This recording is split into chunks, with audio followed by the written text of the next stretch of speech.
So the physics class 12th topic is electric field intensity due to a thin infinite plane sheet of charge. ये intensity है, intensity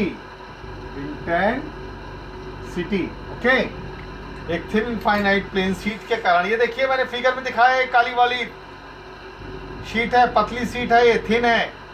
हमको इस sheet के कारण r distance पर, ये P पॉइंट मैंने लिया है, यहाँ पर इस शीट के कारण क्या निकालना है, इलेक्ट्रिक फील्ड की इंटेंसिटी। तो for the sake of convenience, सुविधा के लिए मैंने इस शीट में एक छेद कर लिया है जिसका एरिया ऑफ क्रॉस सेक्शन ये ds है, area of cross section ds है, ओके। और इस सिलेंडर की यहाँ से r है, यहाँ से r, तो इस सिलेंडर की लेंथ कितनी होगी, ये इमेजिनरी सिलेंडर फॉर्म किया, 2r हो गई इसकी लेंथ, ओके।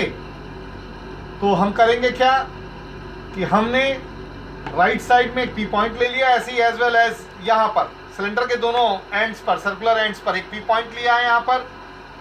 तो सीट तो ये है, तो सीट से जो इलेक्ट्रिक फील्ड होगी वो राइट साइड में निकलेगी और लेफ्ट साइड में निकलेगी, क्योंकि पॉजिटिवली चार्ज है, आउटवर्ड होगा इधर भी और इधर भी।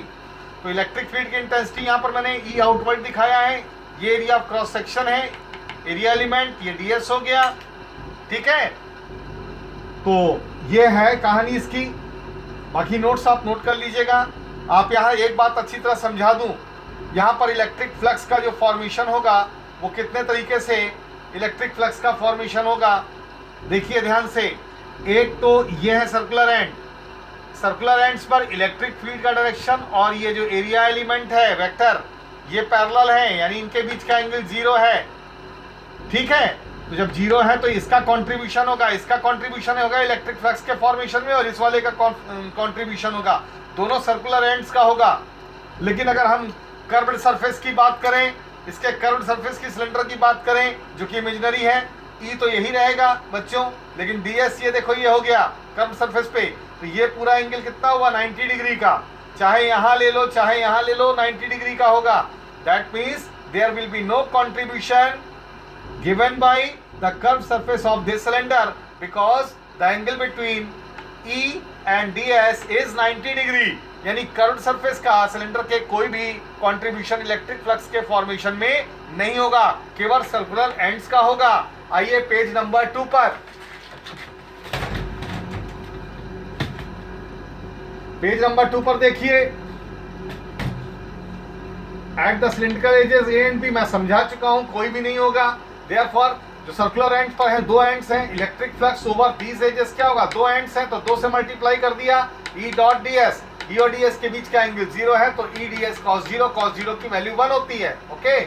But on the curve surface of the cylinder E and ds are perpendicular, that is theta is 90 to each other, therefore curve surface will not contribute any flux, therefore total flux over the entire surface of the cylinder will be यही value 2es ds, 2es ds, 2e ds।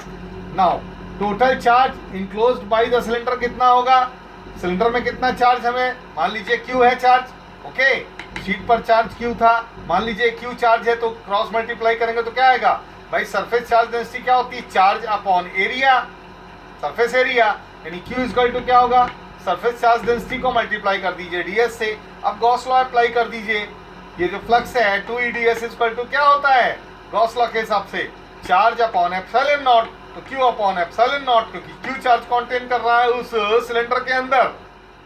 आइए अब इसको solve करते हैं, 2e ds, इसको उतारिए, ds cancel out कीजिए, E की वैल्यू क्या मिल गई, sigma upon 2 epsilon not. Now come to the page number 3। तो ये इनफाइनाइट प्लेन शीट के कारण ये फॉर्मूला ड्राइव हो गया। आइए पेज नंबर 3 पर, इंपॉर्टेंट, अगर वो शीट पतली ना हो, थिन ना हो, थोड़ी थिकनेस ली हुई हो, मोटाई ली हो, if the infinite plane sheet has uniform thickness and surface density of charge sigma is uniform and same on both the surfaces of the sheet. तो जब थिकनेस ली होगी तो 2 सरफेसेस होंगे, एक ये सामने वाला है और एक ये दूसरा पीछे वाला होगा। चूंकि ये दोनों बहुत क्लोज हैं तो बहुत कोई मैटर नहीं रखेगा कि अगर मैं P पॉइंट ले लेता हूं तो P पॉइंट पर पहले सरफेस के कारण भी E1 होगी और दूसरे सरफेस के कारण भी E2 होगी अगर मैं ले लेता हूं, लेकिन चूंकि दोनों बहुत क्लोज हैं तो इट डजंट मैटर कि इनमें E1 और E2 में कोई फर्क होगा। चूंकि दोनों का डायरेक्शन सेम है तो इस सीट के कारण जो थोड़ा थिकनेस ली हुई है उसका टोटल इलेक्ट्रिक फील्ड की इंटेंसिटी क्या हो जाएगी, E=E1 प्लस E2। E1 क्या है, सिग्मा अपॉन 2 एप्सिलॉन नॉट पहले वाले सरफेस के कारण, E2 क्या है, सिग्मा अपॉन 2 एप्सिलॉन नॉट दूसरे वाले सरफेस के कारण। इन दोनों को ऐड करेंगे एलसीएम लेके तो आ जाएगा सिग्मा अपॉन एप्सिलॉन नॉट। तो ये उस सीट के लिए है जो थोड़ा थिकनेस ली हुई होगी, जिसके दो सरफेसेस होंगी। ओके, याद रखिएगा, भूलिएगा नहीं। Thank you.